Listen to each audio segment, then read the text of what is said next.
Teman-teman, setiap kita pasti punya media sosial ya. Namanya juga kita anak muda. Kebanyakan dari kita pasti punya Instagram atau Facebook atau TikTok atau YouTube dan lain-lain. Bahkan tidak hanya punya akun, mungkin kita termasuk orang yang aktif di dalam media sosial tersebut. Semakin kita aktif, semakin besar juga engage kita dengan orang-orang terkenal lainnya di media sosial.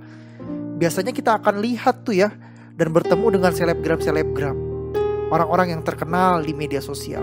Dan tidak sedikit juga mungkin dari kita yang punya selebgram favorit nih. Misalnya para gamers mungkin suka sama Just No Limit. Yang suka podcast mungkin ada yang suka Deddy Corbuzier, Raditya Dika atau Podcast Mas. Yang suka make up mungkin suka Tasya Farasya atau Titan Tira. Yang suka cover-cover lagu mungkin suka Miselia Kwan. Yang suka masak-masak mungkin suka sama Chef Arnold atau Chef Renata. Yang suka TikTok mungkin suka sama Ria Ricis dan masih banyak lagi selebgram-selebgram yang lain. Tidak sedikit mungkin dari kita yang follow nih selebgram-selebgram tadi. Karena kita butuh konten yang mereka buat. Kita butuh tahu tentang game, tentang masak, tentang politik, tentang fashion, tentang make up dan lain-lain. Sehingga kita bisa upgrade diri kita. Nah dari sana kalau kita mau jujur, kebanyakan kita follow mereka karena kita ingin mendapatkan keuntungan bagi diri kita sendiri. Kita follow MUA di YouTube supaya kita itu kalau make up gak ketinggalan zaman. Mau make up seperti Korean look, no make up look, dan berbagai istilah lainnya. Atau kita follow para gamer supaya kita tahu cara naik dengan cepat level kita, rank kita, supaya kita bisa jadi pro player gitu ya. Ujung-ujungnya seringkali kita hanya mencari kemampuan mereka untuk kebutuhan diri kita, teman-teman. Tetapi pertanyaannya, pernahkah ketika kita follow mereka, kita subscribe mereka dengan intensi untuk mengenal mereka secara pribadi? Mungkin di antara kita ada yang jawab, ya pernah. Tapi seberapa banyak dari kita? Seringkali yang membuat kita tertarik kepada mereka adalah kemampuan mereka di bidangnya masing-masing. Tetapi jarang kita tertarik pertama-tama karena nilai hidup mereka. Apa yang mereka yakini, bagaimana cara hidup mereka secara real, dan berbagai pengenalan terhadap pribadi mereka. Kita sering tertarik sebatas pada apa yang di luar, apa yang terlihat, apa yang mereka bisa, bukan kepada siapa mereka, bukan kepada pribadi mereka. Nah teman-teman, ribuan tahun yang lalu, hal semacam ini juga terjadi pada segerombolan orang yang berlomba-lomba untuk mendekat pada Yesus. Pada waktu itu Tuhan Yesus juga menjadi viral. Meskipun belum ada media sosial, tetapi orang berbicara satu kepada yang lain dan mereka mendengar dari mulut ke mulut tentang apa yang diperbuat Yesus. Apa yang mereka dengarkan dari mulut ke mulut itu dan apa yang diperbuat Yesus dari orang-orang yang ada di sekitar mereka. Sebelum pasal ini kita bisa baca, Yesus mulai hadir di tengah-tengah mereka dan melakukan berbagai macam mujizat dengan kuasanya. Ia menyembuhkan ibu mertua Petrus yang sedang sakit. Ia menyembuhkan seorang yang sakit kusta. Ia menyembuhkan seorang yang lumpuh. Nah, hal tersebut begitu heboh tersiar ke segala penjuru. Maka dari itu dikatakan orang-orang dari Yudea, Yerusalem, Idumea, dari seberang Yordan dan dari daerah Tirus dan Sidon, yang mana daerah-daerah tersebut menggambarkan bahwa mereka datang dari segala penjuru tempat, datang kepada Yesus. Ini menggambarkan bahwa berita tentang mujizat yang Yesus lakukan itu begitu cepat tersiar, sehingga orang-orang ini ingin datang untuk melihat Yesus. Seperti di zaman ini teman-teman, ketika kita melihat dan mendengar orang yang viral dengan apa yang diperbuatnya, orang yang viral dengan konten-kontennya, secepat itu pula jari kita mengklik like atau subscribe. Tetapi sebetulnya hal ini bukan hal yang heboh-heboh banget. Pada waktu itu memang orang-orang sangat tertarik dengan hal-hal yang berkaitan dengan mujizat teman-teman. Di mana ada orang yang mampu membuat mujizat, maka hal itu akan seketika menjadi perbincangan. Dan orang-orang pasti langsung berusaha mengikuti orang tersebut. Karena ketika mereka mengikuti orang yang bisa melakukan mujizat, maka mereka seketika menjadi viral. Statusnya akan naik karena mereka dilihat sebagai pengikut sang pembuat mujizat. Belum lagi mereka mendapat banyak keuntungan dari mujizat-mujizat yang diperbuatnya. Maka dari itu, ketika kuasa Yesus tersiar, semua orang kepo untuk mendekat ke Yesus, si pembuat mujizat itu. Namun pertanyaannya, apakah mereka datang karena si pembuat mujizat itu adalah Yesus? No teman-teman. Mereka datang karena Yesus itu adalah pembuat mujizat. Kita bedakan ya. Mereka bergerombol, berlomba-lomba ingin mendekat pada Yesus karena ingin mencari dan mendapatkan kuasa Yesus.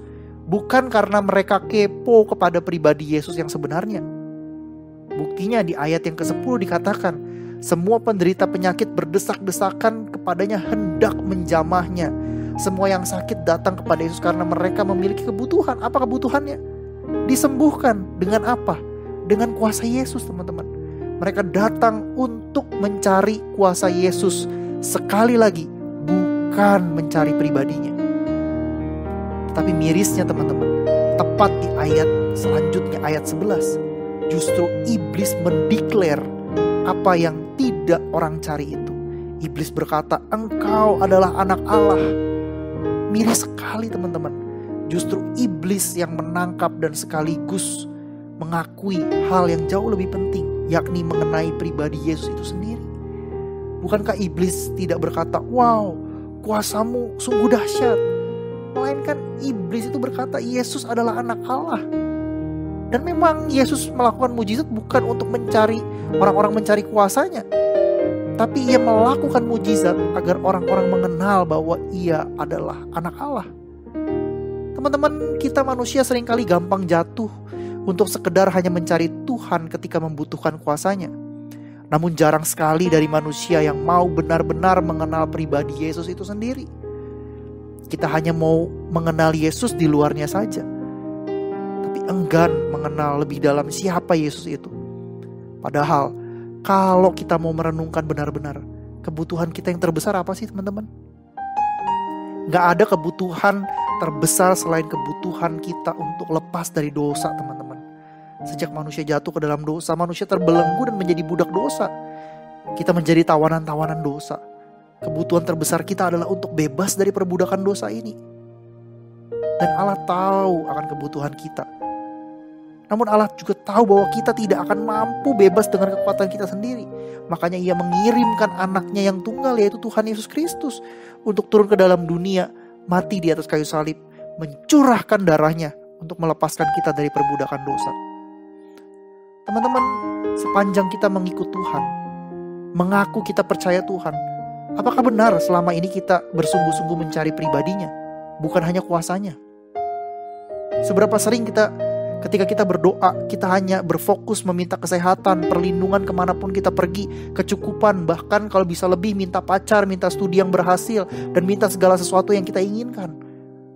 Tidak ada yang salah teman-teman dengan permintaan kita, selagi itu sejalan dengan kebenaran firman Tuhan. Namun yang keliru adalah kita terlalu berfokus pada kebutuhan kita dan berpikir bahwa kita akan mendapatkannya melalui kuasa Tuhan kalau kita mencari Tuhan. Bahkan tidak jarang dari orang Kristen yang karena terlalu berfokus pada kebutuhan mereka, akhirnya mereka merasa tidak cukup hanya berdoa, Banyak dari mereka yang mencari hamba-hamba Tuhan tertentu yang kelihatannya lebih diurapi oleh Tuhan dan percaya bahwa hamba Tuhan itu mampu memberikan segala sesuatu yang mereka mau. Dan tidak jarang kita juga dibutakan sampai-sampai kita mau percaya bahwa kuasa Tuhan juga ada di benda-benda tertentu. Misalnya di sepatu suci lah, di minyak urapan lah, di jubah pendeta lah, dan lain-lain. Teman-teman jangan salah paham.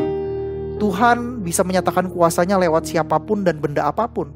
Tetapi jangan sampai karena berfokus pada kuasa Tuhan, kita jadi mengandalkan orang-orang tertentu atau benda-benda tertentu.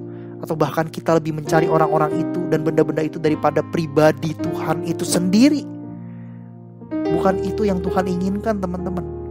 Ketika kita berdoa semalam suntuk, berpuasa, dan melakukan banyak disiplin rohani lainnya hanya untuk mendapatkan kuasa Tuhan, kita sedang salah fokus, teman-teman.